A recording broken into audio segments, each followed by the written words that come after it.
Hello and welcome back to the season finale of season 3 of You Belong Here. My name is Herman and I'm here with my co-hosts Danica and Brad. How are you all doing? Doing well, thank you. Doing great. Hey, how about you, Brad? Doing good. Happy to be here it feels like a little bit of a bookend on the season. So happy to hear about what everyone experienced and take away thoughts. Definitely a bookend. So I'm really happy to join you both. I know we did this at the start of the season just to kind of preview the episodes. And now that you've got a chance to listen to them and now you got a chance to disseminate them and see what they're like, I would love to know what were some of your highlights? What were some of the things that you loved? What are some of the things that you felt were resonant for some of the episodes that you've heard? Danica, let's start with you. Yeah, thanks, Herman. It has been lovely to have an opportunity to reflect back on the episodes that we have recorded and to listen to one another's episodes. There are a number of highlights and some takeaways and learnings. I'll just share a couple. Sure. And certainly it's not inclusive because there's so many little tidbits that I have taken away, but I'll just share a couple for the purpose of our conversation today. The session with the seniors, we seniors, and one of the things that was shared was the comment of we seniors, the staff of We Seniors referring to their location with the seniors as our house. So when seniors come to partake of programs and resources and supports, they are welcomed into their house. Mm-hmm. And when I have the image in my mind and the experience of my house being a place where I feel safe, where I'm with the people that I care about, I can be myself. And so if I think about that for seniors that are coming to the We Seniors house, it's a warm and fuzzy feeling, that they're going to a place where they are welcome, they can be feel safe, and be with those that care about them. So that was a lovely takeaway. Yeah. A lovely message. Absolutely. I love that idea of just like their house. It's such a, it feels like a sense of like, that they have responsibility in it and they all have a responsibility that this is a guest. Someone's coming in. This is our guest that's coming in. It really feels like so community driven and those people do so much work, right? Like Brad, you're the one who spoke with the We Seniors group, right? Absolutely, yeah. It was such a pleasure to have Lorena and William into the studio and interview them and learn about, much like you both echoed there, is, it's such a sense of community in that place. And it's so important because, I was surprised to learn that seniors actually make up 30% of the Strathcona County population. So that does speak to what an important agency this is and the fantastic work that they're doing. Yeah, for sure. 30%. It's such a big group, right? And it's such like a third of our population in Strathcona County are seniors, and it's something, of course, that We Seniors have tried to serve them best as well. But for you, Brad, any highlights that you from your listenings? I was really excited to hear about the FCS and RCMP team up for the houselessness pilot there with Kessa and Tom. That was really fantastic to hear about, and I'm excited to learn more. And as well, that Safe Place episode was so reassuring to know that there are those incredible supports in place for people fleeing violence and how comfortable it is. They make it accessible for the children as well so that everybody can stay together as much as possible and be safe. And, grateful to know as well that there's that anonymous 24/7 helpline that people can access to learn more if they are needing those supports. Yeah, for sure. Absolutely. That was one of my highlights too, the conversation with the Safe Place that you had, Danica, with Courtney. I think, I get a chance to work with the Safe Place every now and again, and I'm always just that group of people I think are like heroes to me. They do so much work and they do so much support from people fleeing violence and the stuff that they go through with the shelters and with the people that are in shelter it's phenomenal. But also knowing that they're also working in not only just like in the shelter itself, but also supporting the community at large in regards to kind of anti-violence supports. And that's kind of the same thing that I found with my conversation with Lorena, with PEP Society. It was just not only are they kind of supporting their conversations around addiction, but also supporting this idea of community support.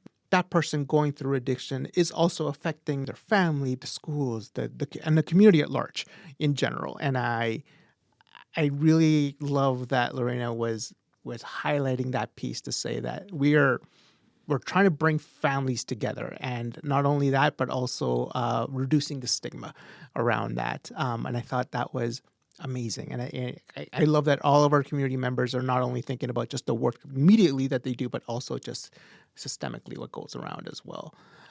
Yeah, Yeah, if I could add to that, yeah, and thanks so much, Herman. I've put a big heart around what Lorena shared as their why, their purpose for existing, and I think oftentimes we get in. There's a heady piece. There's a piece of information, and we work in a space of a lot of information out and a lot of information sharing. And there's a heart behind what we do.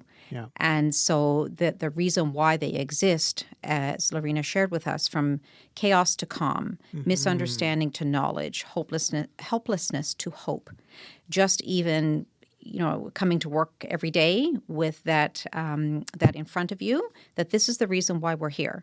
We are wanting to shift some of these ideas into a more positive space. That's really empowering and really encouraging for people to know and to feel supported, that there's a reason why. Yes, Yeah. absolutely. And that chaos to calm piece is really prevalent, especially. It's funny. I'm gonna bring this over to you, Brad, because you spoke with emergency services, and that chaos is is basically their bread and butter is where they go through. Tell me what your conversations around emergency service. What were some of the highlights you got? Yeah, I was really grateful to have Kira and Laureen in to talk about the emergency services, the safety plans that are in place. And you are right. An emergency, they do happen. We know that in our area, and they can be chaotic. But what I took away from that episode was really a sense of reassurance about the amount of planning, the amount of coordination and care that this community has available to it. And, if there is an emergency or an evacuation, that there is so much updated information available, whether that's through strathcona.ca or on the Strathcona Facebook page, that people can access that information, know what to do. And we also talked about, preparation in advance. Mm-hmm. It's not only about prevention, which is a big part of it as well, but you can prepare by, having those key documents, pet provisions, vaccine records. There were so many considerations that I wouldn't have thought of myself. Me neither. But it was really eye-opening to be aware of how much reflection can go into that. And of course, as well, they shared with us information about the fire smart and burn permits, which can play to that prevention piece, and as well the burn line specifically, which can advise on safe times and conditions for burning. Yeah. Such great resources, and I'm sure we'll have information to access those in our show notes. Yeah, for sure. Absolutely. Then a lot of the confirmation is also, you can probably find it at strathcona.ca if you need to look for it, or even just the Strathcona Facebook page. You can probably find out a lot of that stuff as well. But, we're getting into summer, we're getting into that kind of season, that fire season, and knowing as well, too, like Strathcona County is not just Shore Park. We have a rural community as well, too. And obviously this is a very important information for them as well. Danica, I just wanted to come back with you as well, too, because I know that you spoke with Casa and Tom from RCMP and Enforcement Services, and any highlights from that conversation as well? For sure. One of the things that really stood out was how this work is collaborative in nature. So each have their own purpose, their own mandate. And in addition to that, coming together makes the work efficient, and it makes each of the individual workplaces and mandates be effective. Mm-hmm. And so that collaborative piece really stood out to me, how no one is an island, and each of these resources work together to effectively support people in the best way possible. Yeah, for sure. And, we work out of Family Community Services. We get a chance to work with not only all of these agencies, but like RCMP and Enforcement Services for sure. But it's amazing to see not only a Safe Place, for example, is one of our co-located partners. PEP Society is one of our partners as well too. We Seniors is just downstairs, one out of FCS in the community center. I found that a lot of the theme for me when listening back to those episodes is just this idea that there's a lot of resources that sometimes get unnoticed. And that's, one of the reasons why we wanted to do this podcast is to kind of highlight some of those resources. But yeah, I'm just curious of any other themes that you both have found. Yeah, I was just so honored to be a part of these conversations and to learn about the amount of care, compassion, and connection that is available in this community for our residents here and the staff as well, how involved they are and how aware of the needs of this community, and just the way that it all comes together and everything that I've learned from talking to our valued guests. I'm very grateful for the experience. Yeah. What about you, Danica? Yeah. Well said by both of you. And I won't add too much to that. My hope is that our listeners, no matter what circumstance they find themselves in, that when they listen to our episodes, they will hear of themselves in the sharings that were provided, the information that was provided, and that there will be some confidence and some hope that they are not alone, that experiences are shared, and that there are resources and supports available when someone is ready to reach out and to access, that there are people that work hard every day to put resources and supports together,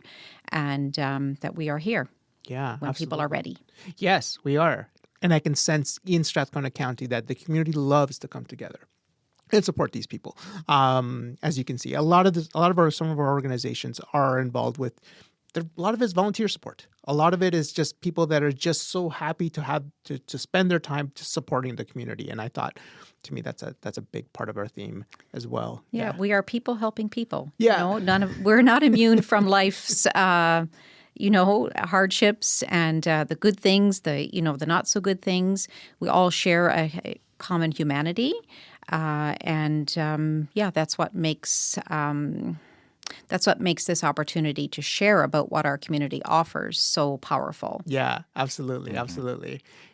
And saying about sharing, how did you find having your picture out in the community, into bus stops and into other areas? How was that for you all?